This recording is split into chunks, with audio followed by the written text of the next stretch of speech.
Hey everybody, I'm Madison Fitzpatrick and I'm a ghostwriter. And when I say that, a lot of people ask me questions about my work, so I wanted to answer some of those questions today.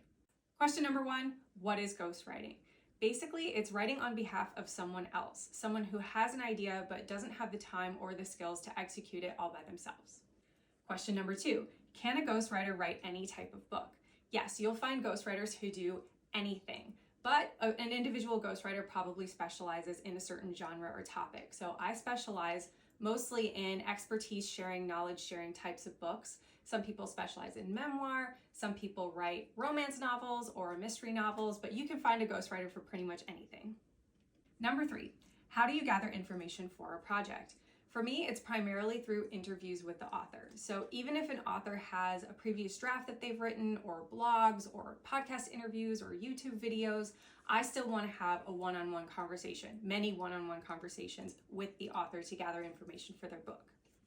Number four, how do you capture an author's voice and make the writing sound like them?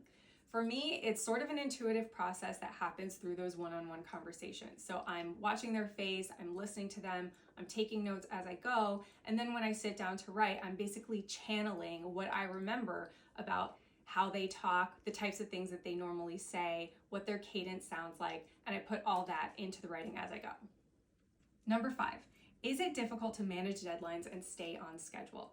It can be sometimes. So I'm typically working on 2 to 4 books at a time, and I find that to be a pretty manageable level. But sometimes things will happen so that a bunch of work piles up and I'm writing multiple manuscripts at the same time, and it can be a little bit difficult. Number six, what are some common challenges in ghostwriting? Well, there can be a lot of challenges, but one of the most common ones is losing momentum, because writing a book is usually not a very urgent project, and so things come up with work and family and the book gets put on a back burner. And when you lose momentum, it can be really difficult to pick up and actually get it across the finish line. Number seven, any further thoughts to share on ghostwriting? Maybe the most important thing to talk about is the fact that ghostwriting was once very taboo. It was considered shameful for an author to admit that they had someone helping them write their book.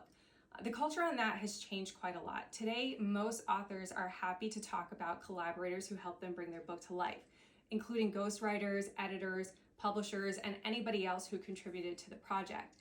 The fact is, just because you don't have the skills or the time to write a whole book all by yourself doesn't mean you don't have something worth sharing with other people. These are some of the questions that I hear most often when I talk about my ghostwriting work. And if you have any others, I'd love to hear them. Put them in the comments and I'll answer them in another video. Thanks.